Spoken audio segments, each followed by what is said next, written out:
여러분의 아침을 함께합니다. 94.5MHz YTN 뉴스 FM 신율의 출발 새아침.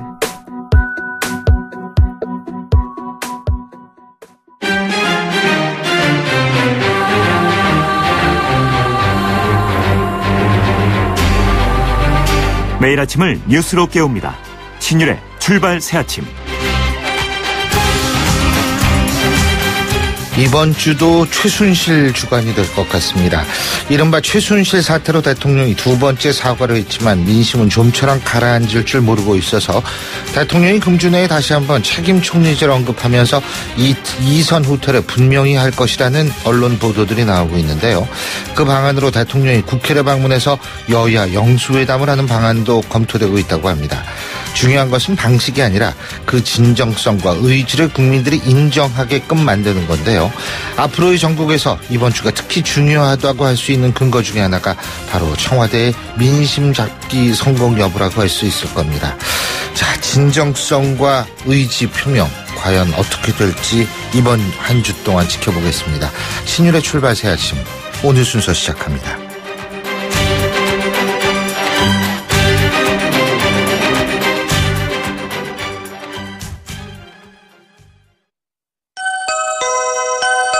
이 소리 나도 알아. 솔미도. 이거 모르는 사람은 없지. 난 어렸을 때부터 들었는데. 맞아, 코맥스야. 50년 스마트홈 전문기업. 지금은 도어락도 대세라고. 내 집 안전 입구부터. 코맥스 도어락. 날이 화창하거나 비가 내리거나 눈이 내려도 나는 망설이지 않는다. 판단하기 전에 눈이 먼저 반응하는 브랜드 잭필드. 올뉴 제규어 F페이스 탄생. 제규어의 스포츠카 F타입 DNA를 그대로 물려받은 가장 제규어다운 SUV. SUV가 표현하는 스포츠 드라이빙이란 바로 이런 것이다. 제규어 단 하나의 퍼포먼스 SUV 올뉴 제규어 F페이스. YTN 라디오 신율의 출발 새아침. 예, 지금까지 들어온 뉴스 백병주 시사평론가와 분석해 보겠습니다. 어서 오십시오. 안녕하십니까. 지난 토요일 엊그제죠. 서울 광화문 일대에서는 경찰 추산 4만 5천, 그리고 주책 측 추산 20만 명, 그리고 일부 지상파 언론은 30만 명이라고 지금 얘기하는 인파들이 모여들었습니다. 자, 그 한광욱 비서실장도 지금 이런 국민들의 광화문의 문심을 겸허히 받아들인다라고 얘기를 했는데, 지금 어쨌든 이런 상황이 이런데, 이 정호성 전 청와대 부속실장이 휴대전화에서 최순실 씨하고 전화 통화한, 그러니까 녹취죠, 녹취. 네, 예? 녹음 이걸 복원해냈다고 그러네요. 맞습니다. 예. 이 박근혜 대통령 상당히 더 어렵게 될 것 같습니다. 이 동아일보 기사에 따르면 이 검찰 특별수사본부죠. 이 정호성 전 이 부속비서관의 그 휴대전화 2개를 이제 확보를 했는데, 여기에서 정호성 씨와 그 최순실 씨와의 그 통화 내용을 녹음한 그 녹음 파일을 이제 복원을 해놨다고 합니다. 네. 이 녹음 파일에는 그 정호성 비서관이 최순실 씨에게 그 국무회의 내용과 정책 현안, 미르재단, K스포츠재단 기금 모금 등에 대해서 이 보고를 하고 또 지시를 받는 이런 내용이 들어있다고 하는데요. 네, 이 녹음 내용을 보면은 그 정호성 전 비서관이 이 최순실 씨의 그 지시에 그 절대 복종하고 있다는 것을 입증해주는 이런 내용도 들어있다고 합니다. 예. 이런 녹음 파일 역시 왜 녹음을 했느냐? 이 최순실 씨의 그 지시 내용을 그 하나라도 빠뜨리지 않고 잘 수행하기 위해서 잊어먹지 않기 위해서 녹음을 했다. 이렇게 좀 알려지고 있는데요. 이 박근혜 대통령 그 지난 4일 대국민 담화에서 이 최순실 씨로부터 그 도움을 받고 왕래도 했지만 단지 개인사에 관한 것이었다. 이렇게 해명하지 않았습니까? 예. 그러나 이제 이런 해명이 거짓 해명이었다. 이런 지적을 피하기 어렵게 됐습니다. 그러니까 이 최순실 관련 의혹이 크게 두 가지 아니겠습니까? 그러니까 이제 하나는 소위 말하는 권력형 비리죠. 비리 의혹이죠. 그러니까 돈 이거 막 그냥 재단을 통해서 빼먹었느냐. 네, 이 부분하고 이 의혹하고 또 하나는 뭐냐면 국정농단 의혹인데 네, 맞습니다. 여태까지는 이제 이 첫 번째 주로 이 돈 문제 가지고 많이 나왔는데 만약 이런 식이 된다면 이제 두 번째 국정농단 의혹도 본격적으로 좀 밝혀지는 것 아닌가 이런 생각이 들 수밖에 없네요. 네, 사실 국민들이 좀 참담해하고 정말 그 허망해하는 이유는 바로 이 국정농단 사태 때문에 그렇죠. 그렇죠. 예, 맞습니다. 자, 근데 이렇게 되면은 상황이 좀 복잡해지는데 이게 지금 그 만일 이 두 번째 사안이 이렇게 된다면 다시 말해 국정농단 의혹이 어떻게 전개되느냐에 따라서 대통령이 대국민 담화를 또 한 번 발표해야 되는 거 아니냐 이런 얘기도 나오고 있는 거 아닌가요? 그렇죠. 네, 그 지난 주말 그 촛불 민심을 확인한 이 박근혜 대통령과 그 청와대는 일단 여야 영수회담 그 추진에 그 사활을 걸고 있다고 그러는데 그러나 이제 그 김병준 총리 내정자 처리 등 야당 요구한 수락에 대해서는 입장을 밝히고 있지 않습니까? 예. 그래서 아마도 계속 그 김병준 총리 후보자 총리 후보자 지명에 대해서 계속 이 청문 보고서 이제 채택을 요청하는 이거를 그 강행하지 않겠느냐 이런 관측까지 나오고 있기 때문에 과연 여야 영수회담 성사될 수 있겠느냐 이게 상당히 좀 쉽지 않을 것 같다 이런 이제 분위기라고 하죠. 네, 김병준 영수회담 성사를 위해서는 최소한 그 야당이 가장 우선적으로 그 요구하고 있는 이 김병준 총리 후보자 내정을 철회를 검토해야 되는데 그러나 인사청문 요청서를 그 야당과의 그 조율 뒤에 국회에 보내겠다. 그러니까 이건 계속 강행하겠다. 예. 이런 신호를 헛갈리는 신호를 보내고 있기 때문에 앞으로의 그 전국 한 치 앞을 좀 내다보기 힘들게 됐습니다. 근데 또 하나 새누리당이 지금 굉장히 내홍에 휩싸이고 있는데 지금 지도부 사퇴하느냐만 지도부 사퇴 요구하고 있고 지금 제가 알기로는 강석호 최고위원이 아마 오늘 최고위원직을 던지겠다 지금 이러고 나오고 있지 않습니까? 그렇죠. 예. 그래서 그 이정현 대표와 그 친박들 계속 좀 버티기로 하고 있는데 과연 계속 버틸 수 있겠느냐. 이게 관건이죠. 말씀하신 것처럼 정진석 새누리당 그 원내대표도 이정현 대표 등 그 지도부 사퇴가 좀 불가피하다. 이런 입장을 이제 밝혔죠.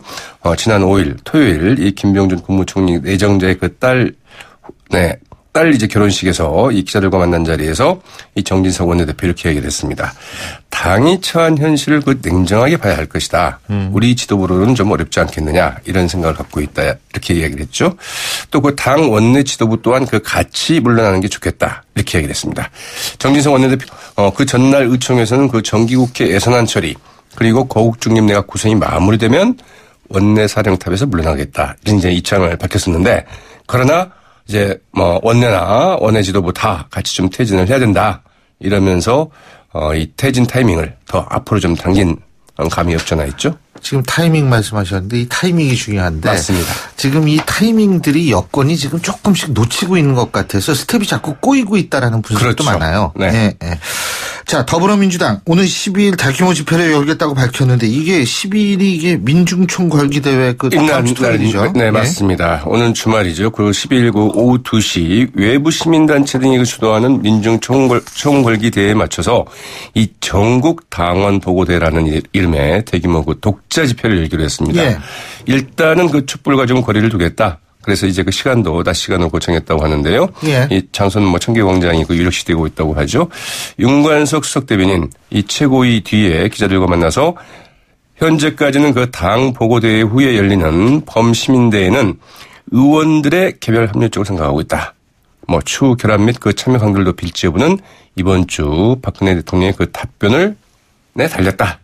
제 말하자면 청와대와 박근혜 대통령의 대응을 보고 수위를 결정하겠다. 이런 입장을 좀 밝혔습니다. 예, 끝으로 간단하게 우병우 전 민정수석 검찰에 출석했는데 눈에서 레이저가 나왔다라는 그 지상파 뉴스를 제가 어제 봤습니다. 오늘 이제 그 조선일보에 아주 기가 막힌 사진 한 장이 실렸습니다. 조사를 받고 있는 우병우 전 수석인데요. 우병우 전 수석은 팔짱을 끼고 웃고 있습니다.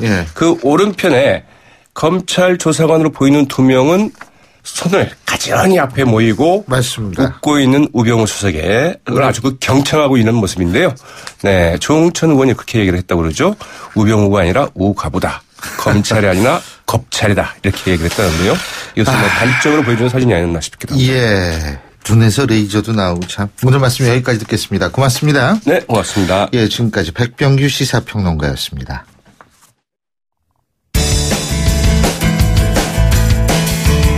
여러분은 지금 FM 94.5MHz로 방송되고 있는 신율의 출발 새 아침을 듣고 계십니다. 의견 주실 분은 짧은 문자 50원, 긴 문자 100원의 이용료가 드는 휴대전화 문자메시지 우물정 0945번으로 의견 남기실 수 있습니다.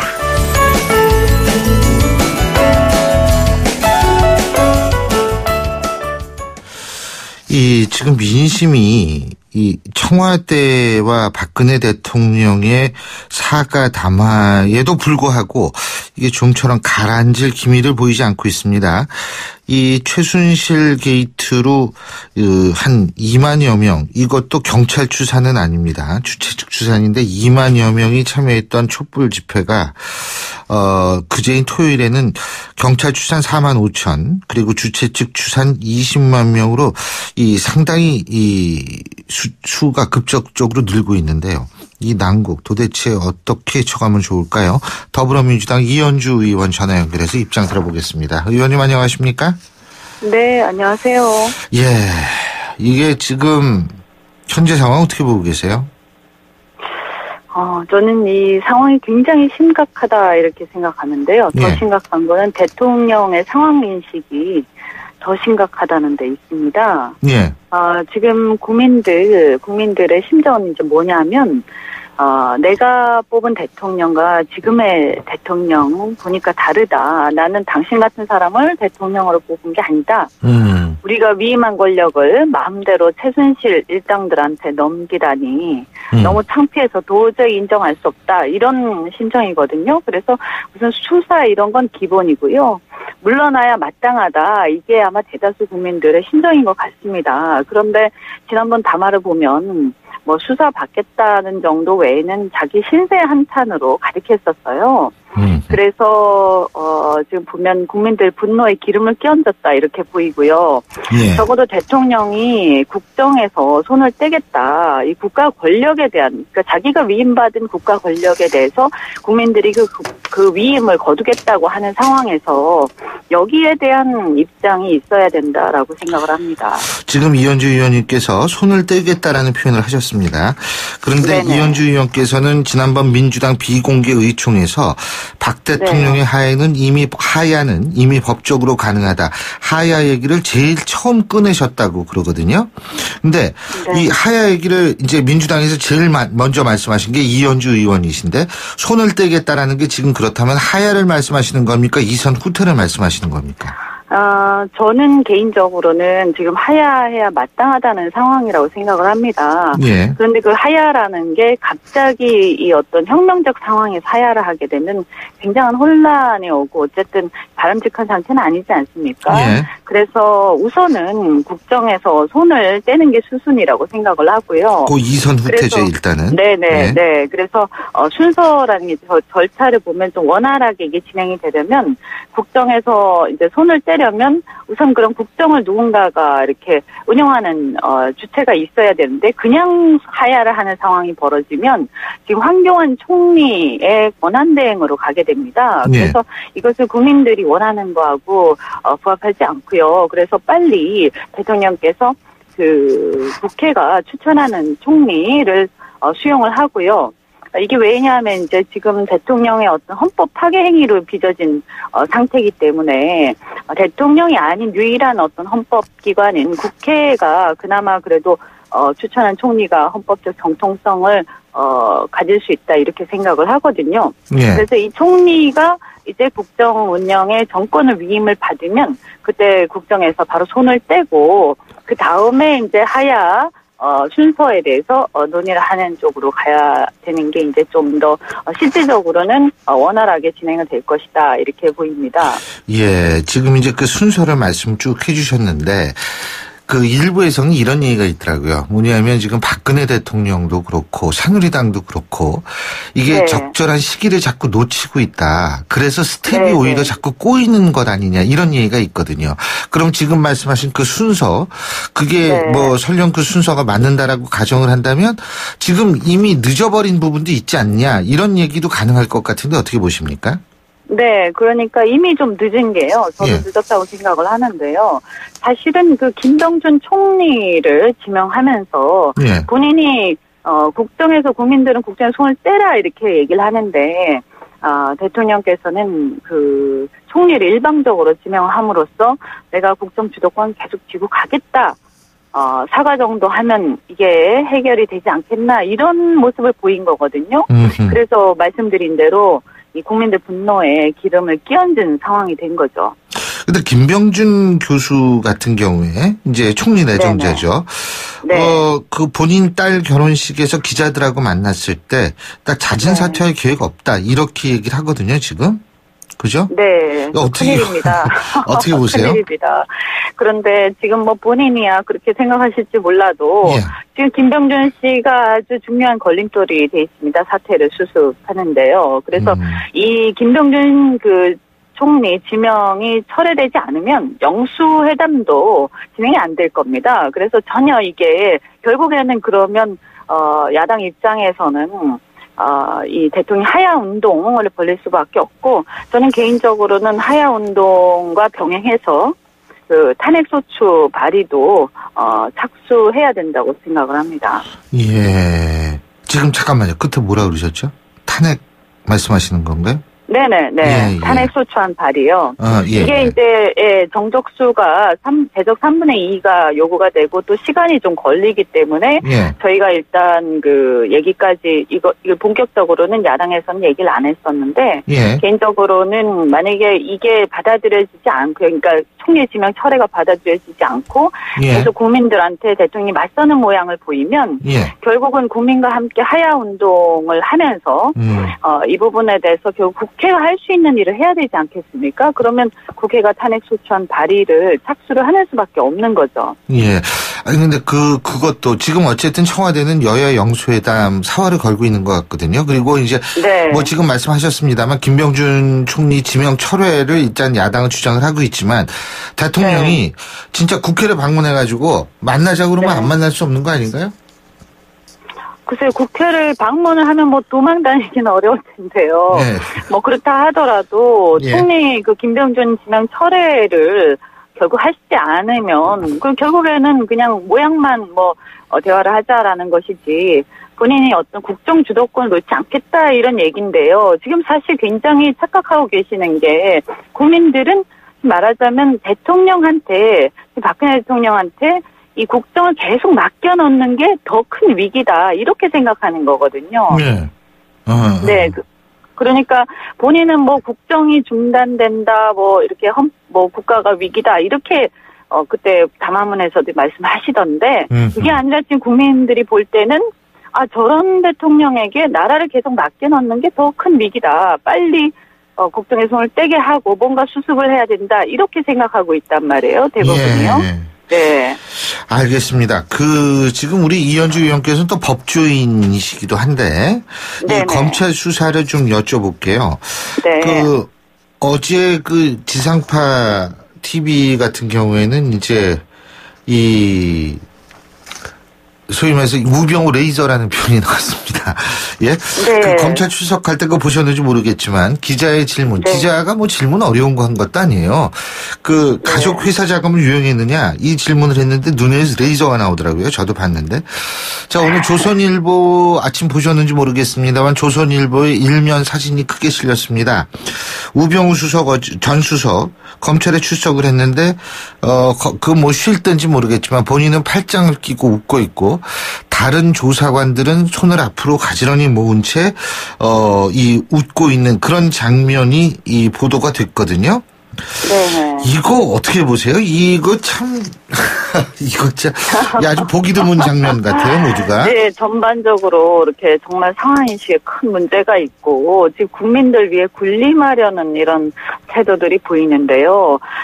그래서 대통령이 국정에서 손을 떼야 된다라고 말씀드리는 게 예. 이게 대통령이 임명한 법무부 장관, 검찰총장 그대로 있는 상태에서는 그 셀프 수사나 마찬가지다 이렇게 생각을 하고요. 예.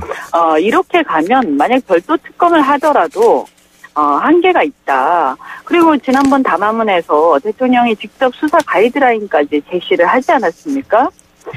선의의 도움을 주셨던 기업인들 이러면서 그런 강제 모금 강제성을 부인을 했고요.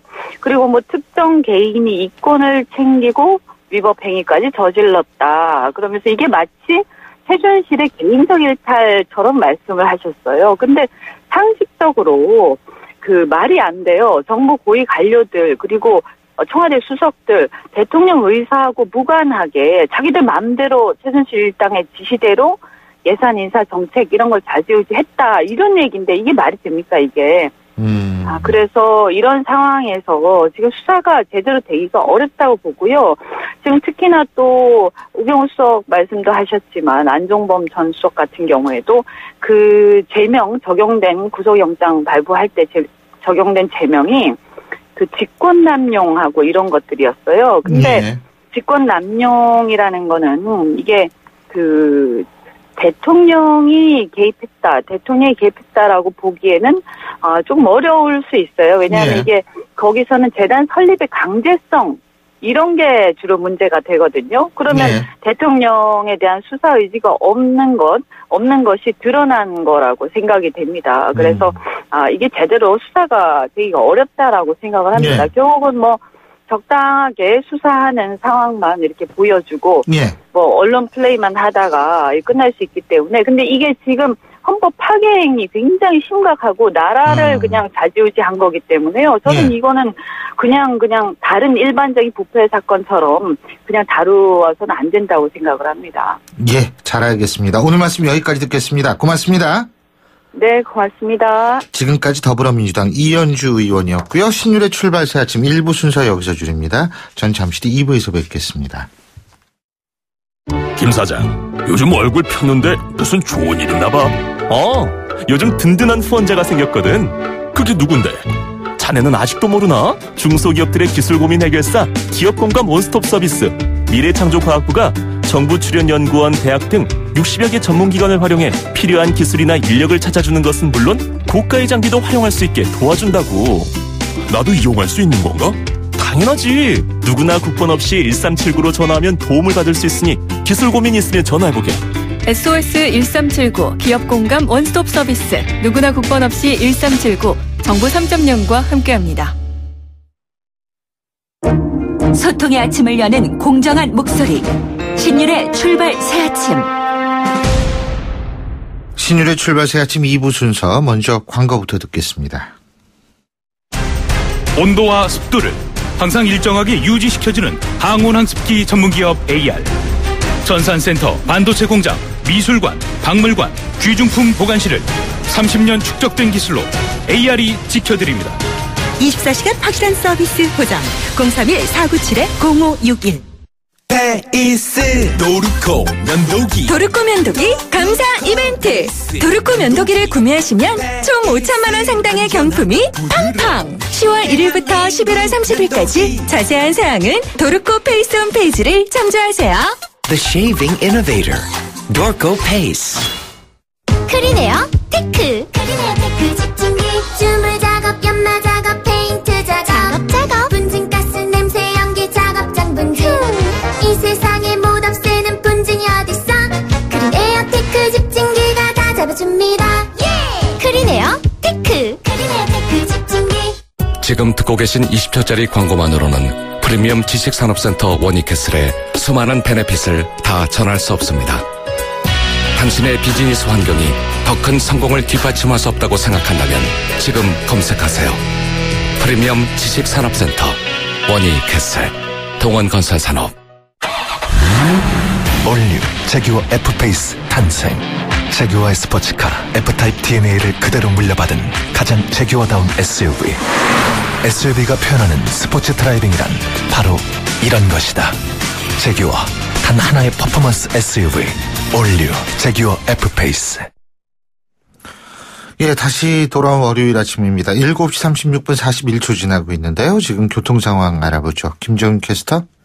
네, 출발 새 아침 교통정보입니다. 월요일 아침 출근길 닫습니다. 곳곳에 정체가 심한 편인데요. 강변북로 구리 쪽으로는 방화대교부터 동작대교, 성수대교에서 영동대교까지 차량 밀리고요. 올림픽대로도 행주대교부터 한강대교, 다시 한남대교부터 영동대교까지 정체입니다. 강서쪽으로 가는 길은 암사대교 이전부터 한강대교까지 강변북로와 올림픽대로가 비슷하게 밀립니다.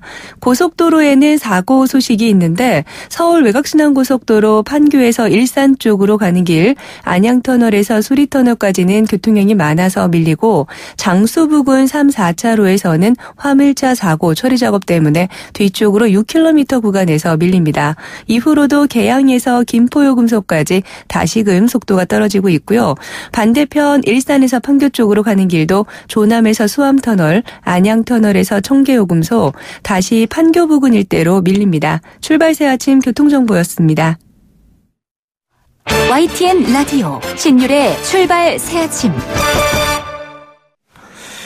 예, 앞서 일부 인터뷰에서도 말씀을 드렸습니다만, 검찰이 특별수사팀을 구성해서 수사에 착수한 지 75일 만에 우병우 전 청와대 민정수석, 이 검찰에 출석을 했습니다.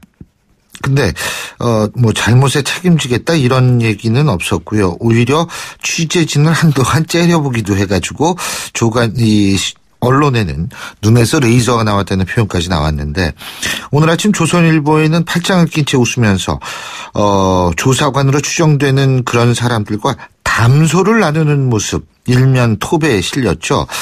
자, 이런 부분은 어떻게 봐야 될지 부장검사 출신이시죠? 국민의당 김경진 의원 전화 연결해서 입장 들어보겠습니다. 안녕하십니까? 네, 안녕하십니까? 사진 보셨어요? 우병우 오늘 아침 조선일보 일면 톱으로 난 거. 예? 네. 예. 검찰 수사가 참 이렇게 화기애애한 분위기에서 보통 진행이 되는 모양이죠? 글쎄요. 그게 최근에 이제 여러 가지 사유로 검찰이 국민들의 불신을 받고 있고, 저도 이제 전직이 검찰 출신인데, 최근에 검찰의 일련의 수사에 대한 자세, 태도 이런 것들을 보면 정말로 국민께 드릴 말씀이 없고, 이런 상황일수록 사실은 검찰이 엄정하고 냉정한 모습을 보여야 되는데 여전히 국민들의 기대에 많이 부족한 상황이 아닌가 싶습니다. 근데 지금 우병우 전 수석 같은 경우에 지금 인터넷에 떠 있는 기사를 보면은 묵묵부답인 모양이에요. 예.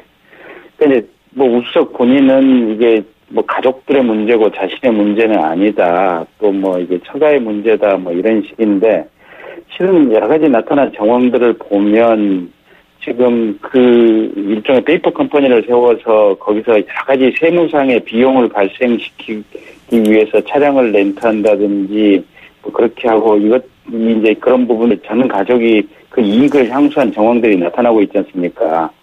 또 농지 문제라든지 그래서 그런 부분에 대해서는 사실은 국민들께 죄송한 마음으로 수사에 임해야 되는데 그런 자세를 보이지 않는다고 하는 것은 여전히 오만한 어떤 태도의 발로라고 봐야죠. 잘 될까요? 검찰 수사? 지금까지 태도나 과정을 보면 저 역시 좀 미심쩍은 느낌이 듭니다. 자, 박 대통령도 지금 검찰 수사에 성실히 임하겠다 이런 입장인데, 네. 일반적으로 이 박 대통령이 만약 수사를 받는다면 누구한테 수사를 받을 거라고 보세요? 이제 지금 현재 형사 8부팀하고 특수 1부팀하고 그다음에 범죄부팀 세 군데인데, 형사 8부팀 그다음에 특수 1부팀 이 두 곳에 집중적인 조사를 받지 않을까 싶습니다. 그러니까 형사 8부 쪽은 지금 미르나 K스포츠 재단 설립 과정, 그 다음에 여기서 이제 돈이 흘러나간 정황들 이런 부분을 수사하고 있고요. 그 다음에 특수 일부 쪽은 지금 대통령의 어떤 보고서, 대통령에 들어간 보고서, 연설문 이런 부분, 누출 부분을 지금 조사하고 있거든요. 네. 이 두 군데 검찰 수사를 받을 것으로 지금 이렇게 예상이 됩니다. 예. 아니, 근데 제가 이제 궁금한 것이 제가 앞서 일부에도 그런 거를 여쭤봤는데 지금 이 최순실 문제는 크게 두 가지로 나뉠 수 있는 것 같아요. 하나는 뭐냐면 이 권력을 등에 업었다라는 소리를 자꾸 해가면서 자신의 사리사욕을 채웠다는 그런 권력형 비리 의혹 부분하고요. 두 번째 부분은 뭐냐면 국정농단 의혹 부분이거든요. 그러니까 예를 들면 정호성 전 청와대 비서관 지금 얘기하고 있고 최순실과 정호성이 예를 들면 통화한 그런 내용이 녹음이 있다 지금 이렇게 나오지 않습니까? 그죠? 네. 이 두 가지로 나눠야 될 것 같은데 국민들이 사실 더욱더 분개하는 거는 두 번째거든요. 국정농단 의혹. 예? 이 부분이 수사가 제대로 될 수 있을까요? 어떻게 보십니까? 수사를 제대로 해야죠. 그러니까 이제 일단 JTBC에서 입수했던 태블릿 PC, 그 다음에 지금 그렇죠. 컴퓨터가 있지 않습니까? 거기 보면 이 이메일을 통해서 청와대의 문건들이 유출이 된 내용들이 지금 구체적으로 특정이 돼 있지 않습니까? 그러면 그 각각의 문건이 지금 성격이 뭐냐? 그러니까 이게 대통령 기록물로 확정이 된 거냐? 아니면 대통령 기록물이 되기 전에 초안이냐? 아니면 각 중앙부처, 정부 부처에서 만든 공공 기록물이냐? 이제 이런 문건의 성격과 내용을 확정을 해야 되고요. 두 번째는 그 문건 안에 무슨 내용이 들어가 있느냐, 군사기밀이 들어있느냐, 외교기밀이 들어있느냐, 일반적인 행정기밀이 들어있느냐, 아니면 단순히 대통령이 대국민 메시지를 보내려고 하는 어떤 연설문 초안이 들어있느냐, 이런 부분을 확정해서 지금 수사를 해야 되고요. 그다음에 세 번째가 그 밀스포츠 사무총장이 지금 일부 언론에 인터뷰한 내용이 있지 않습니까? 어떤 거요? 청와대에서 매일 저녁 30cm 분량의 각종 문건들이 보따리에 쏴가지고 나와가지고 이 최순실 차은택 씨가 이게 검토를 했다 뭐 이런 내용들인데요. 그런 부분도 지금 각별로 그 문건의 내용을 특정해서 이렇게 수사를 해야 되는 대상입니다. 그리고 또 한 가지가 지금 아까 말씀하신 대로